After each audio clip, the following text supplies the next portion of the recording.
Un soir, ils sont dans la cuisine. Elle cuisine un curry indien. Lui coupe les légumes. Tu sais, j'ai toujours été celle qui aide. L'avocate forte, la copine à l'écoute, mais personne ne m'a vraiment sauvée. Parce que tu ne le laissais pas. Tu croyais qu'être forte, c'était tout faire seule. Elle le regarde longuement. Et toi? Tu veux me sauver? Non. Je veux t'aimer. Ce samedi soir, il ne dit rien. Il lui laisse une note sur la table du petit déjeuner. Ce soir, 19h. Pas de robe. Juste toi. Elle se rend sur le toit de l'immeuble à l'heure dite. Elle le découvre là, en veste sombre, une table dressée avec soin. Des guirlandes lumineuses suspendues au-dessus, des coussins au sol, une playlist de jazz discret. Le ciel est violet. Sarah, émue. C'est irréel. Gabriel. J'ai pas de château. Mais j'ai une table, un ciel, et toi. Ça me suffit. Il dîne. Lentement. Elle raconte des souvenirs d'enfance, il lui parle de son frère militaire tombé en mission. Ils partagent leurs fêlures. À la fin du repas, il tend une main. Gabriel. Viens. Ils dansent.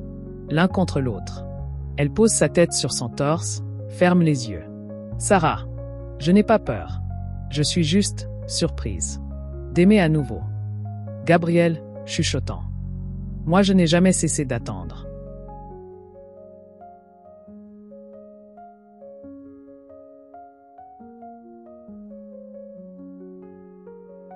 Il est 3 heures du matin. Un orage violent éclate sur la ville. Les éclairs zèbrent le ciel, le tonnerre secoue les vitres.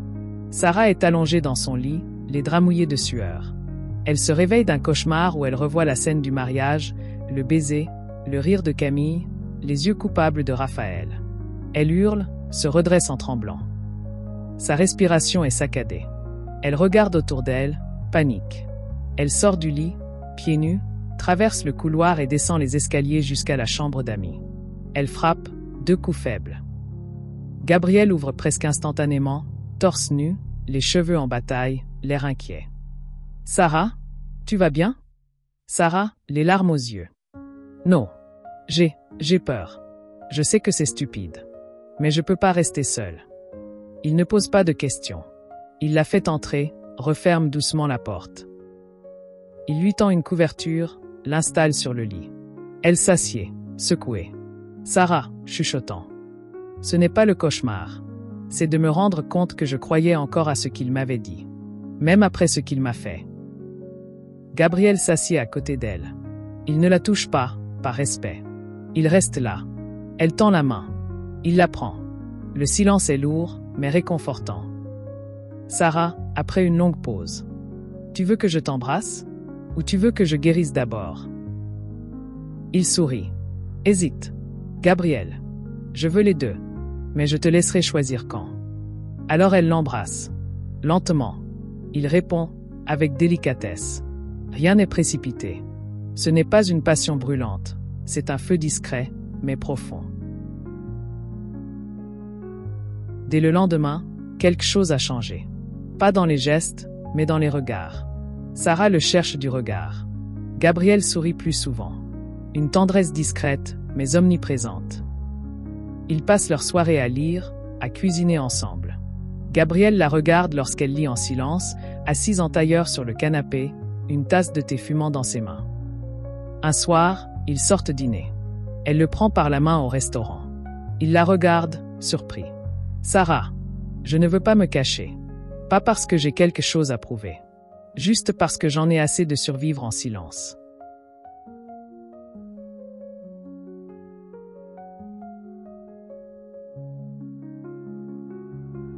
Une semaine plus tard, elle l'emmène à un gala d'avocats. Tenue sobre, cheveux relevés. Lui, costume gris, simple mais élégant. Les regards fusent dans la salle. Ancienne collègue, chuchotant à une autre. C'est lui son garde du corps, non? C'est ça qu'elle a choisi? Sarah, les entendant, s'approche.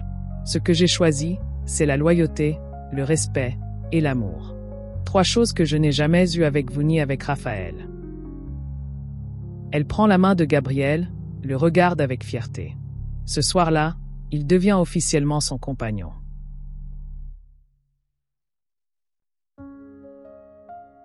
Un matin de printemps.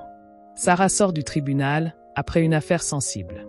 La foule de journalistes l'entoure, Gabriel la protège calmement. Puis elle le voit, Raphaël, plus maigre, la barbe négligée, les yeux cernés. Il l'attend. « Sarah, je sais que je suis le dernier à qui tu veux parler. Mais je suis désolé. Camille est partie. Je n'ai plus rien. » Sarah fronce les sourcils. Gabriel reste en retrait, mais attentif. Raphaël, désespéré. « J'étais un idiot. C'était de la peur, pas de l'amour. J'ai gâché le plus beau jour de nos vies. » Non. Tu m'as libéré. Tu m'as fait tomber, pour que je découvre qui me relève. Et ce n'est pas toi. Raphaël, tentant de l'approcher. Tu préfères ce type? Il est rien. C'était ton garde du corps. Sarah, calmement, avec une force nouvelle. Non. Il est mon roc. Mon allié. Et bientôt, mon mari. Raphaël recule. Humilié. Et Gabriel s'approche. Doucement. Elle t'a pardonné. Mais elle ne t'appartient plus.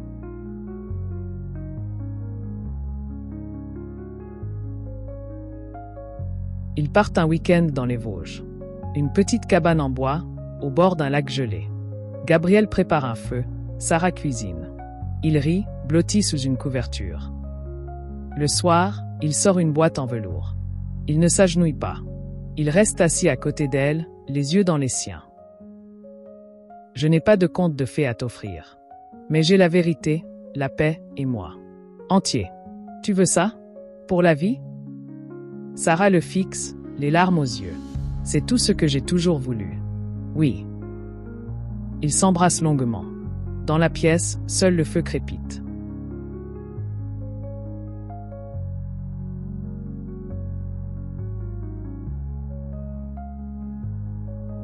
Sur une plage de l'Atlantique, un matin d'août de juin, Sarah marche pieds nus vers Gabriel. Sa robe est simple, fluide, beige perle. Lui l'attend, costume beige, pieds nus dans le sable. Une cérémonie intime. Une trentaine de personnes. Pas de musique de film. Juste le bruit des vagues. Officiant. Ce mariage n'est pas l'union de deux parfaits. C'est l'union de deux âmes imparfaites qui se choisissent chaque jour.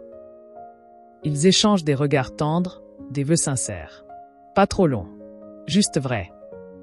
Je te promets de ne pas être parfaite, mais vraie. D'être ta maison, ton miroir, ta lumière. Et moi, je serai ton abri, ton épaule, ton silence quand tu en auras besoin. Ils s'embrassent. La mère applaudit. Quelques mois plus tard, Sarah inaugure sa fondation. Renaître, un espace pour femmes ayant traversé des trahisons, des abus, des abandons. Gabriel y assure la sécurité. Il sourit aux femmes qu'il croise, leur parle avec douceur. Il est devenu un pilier silencieux de cet endroit. Lors d'une soirée, Sarah prononce un discours. Il y a un moment où on croit que notre vie est finie, qu'on ne pourra plus aimer, ni se relever. Mais parfois, la chute est le chemin. Et ce qui suit est plus beau que tout ce qu'on a perdu. Elle regarde Gabriel. Il lui tend la main. Elle descend de la scène et le rejoint. Ensemble, ils regardent la salle pleine de femmes souriantes.